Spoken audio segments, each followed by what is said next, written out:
மண்ணில் பிறக்கிற ஒவ்வொரு உயிரும் இறக்க வேண்டும் என்பது இயற்கை விதி.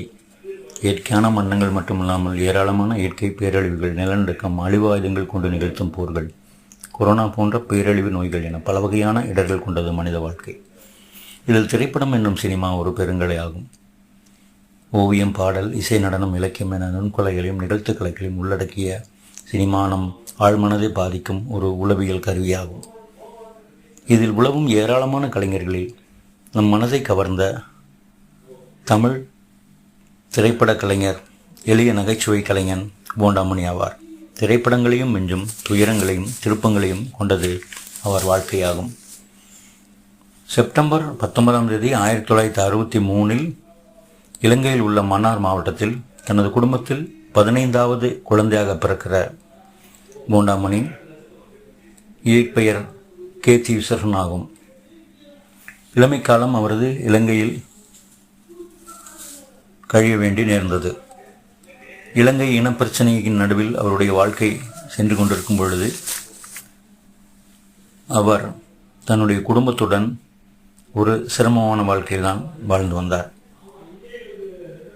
எம்ஜிஆரின் தீவிர ரசிகரான போண்டாமணி சினிமாவில் மிகுந்த ஆர்வத்துடன் இருந்தார்.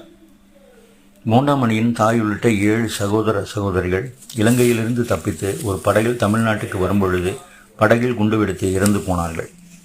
சிறுவயதில் தந்தை தாய் இருவரையும் இழந்து தமிழ்நாட்டுக்கு தப்பி வரும்பொழுது ஏஜென்ட் ஒருவரால் ஏமாற்றப்பட்டு சிங்கப்பூரில் 5 வருடங்களை கழிக்கிறார் போண்டாமணி.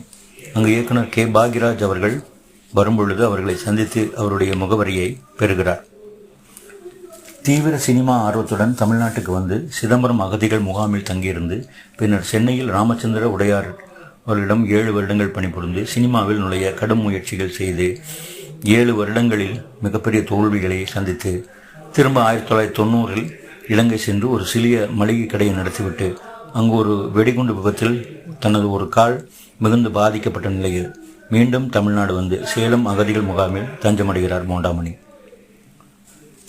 1991 இயக்குனர் பாக்யராஜிடம் தன் தொடர்பை புதுப்பித்து அந்த வருடம் வெளியான பவுனு பவுனு படத்தில் ஒரு சிறிய வேடத்தில் நடிக்கும் வாய்ப்பை பெறுகிறார். தீவிர சினிமா வரியில் தமிழ்நாடு வந்த போண்டாமணி 1996 தென்றல் வரும் திரு, 1998 ராஜ் டிவி சீரியலான கங்கா யமுனா சரஸ்வதி நடித்து நம் கவனங்களை பெற்றார். வடிவேலு அவர்களுடன் அவர் நடித்த நகைச்சுவை காட்சிகள் பல ரசிகர்களால் மறக்க முடியாதவை. அண்ணே எதையும் சொல்லிடாதீங்க, அடித்து கூட கேட்பாங்க, எதையும் சொல்லிடாதீங்க என்று கண்ணும் படத்திலும் நீங்கள் சீப்பாக போட்ட பிளானை நான் சீப்பை வச்சு முடிச்சிட்டேன் பார்த்தீங்களா என்று இங்கிலீஷ்காரன் படத்தில் இவர் சொல்ல, மூக்கு புடப்பாக இருந்தால் இப்படி தான் யோசிக்க தோணும் என்று வடிவேலும் அடித்த லூட்டிகளும், இந்த பொழக்கிற்கு எங்கூட சேர்ந்து எங்கேயாவது பிச்சை எடுக்கலாம் என்று மருதமலை படத்தில் பிச்சைக்காரன் வேடத்திலும், ஏங்கண்ணா தக்காளி சட்னியை ஏன் மூஞ்சில் ஒட்டி வச்சிருக்கீங்க என்று வடிவேலின் கோபத்தை உருவாக்கும் 6 படத்திலும் நடித்து நம்மை சிரிக்க வைத்திருப்பார் போண்டாமணி. விவேக்குடன் இணைந்து திருமலை, படிக்காதவன் உள்ளிட்ட படங்களிலும் நடித்தார். மேலும் நாடகத்தின் மேல் உள்ள ஆர்வத்தினால் சாயி கலைக்கூடம் என்ற குழுவை உருவாக்கி சில நாடகங்களிலும் நடித்தார். தொடர்ச்சியாக பல படங்களிலும் வந்து சிறிய வேடங்களிலும் படம் முழுவதும் வந்து நகைச்சுவை செய்யும் காட்சிகளிலும் வடிவேலுடன் இணைந்து நமது கவனங்களை பெற்றார் போண்டாமணி. 2021 எங்கள் வீட்டு மீனாட்சி என்ற தொடரிலும் முழு கதாபாத்திரமாக நடித்தார்.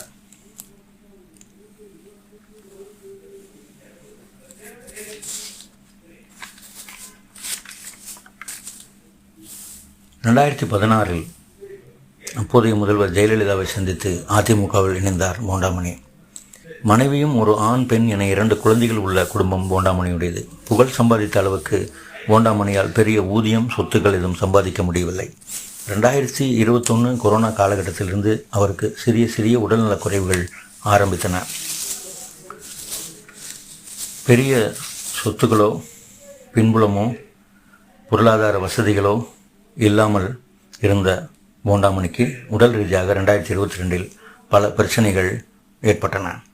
நீரிழிவு நோயையும் எதிர்கொண்டு போராடி கொண்டிருந்தார். 2022 செப்டம்பரில் ஒரு பேருந்தில் பயணம் செல்லும் போது மயங்கி விழுந்து ஓமந்தூர் ஒரு மருத்துவமனையில் அனுமதிக்கப்பட்டார். அவருடைய கிட்னிகளும் செயலிழக்க தொடங்கின.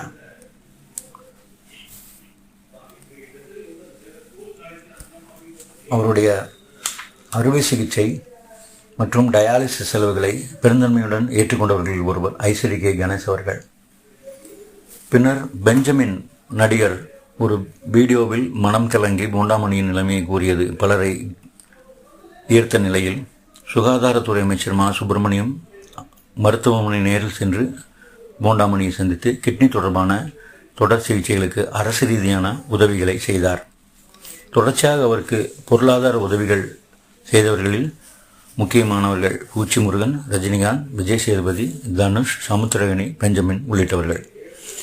கிட்னி செயலிழப்பை தொடர்ந்து அவர் ஓமந்தூரார் அரசு மருத்துவமனையில் அனுமதிக்கப்பட்டு அதன் பின்பு புளிச்சலூரில் உள்ள தனது இல்லத்தில் தனது 60 வயது நிறைவடைந்த நிலையில் 2023 டிசம்பர் 23 காலமானார் போண்டாமணி. அவருக்கு நமது ஆழ்ந்த இரங்கல்கள், அவருடைய குடும்பத்துக்கு நமது ஆழ்ந்த அனுதாபங்கள். வணக்கம்.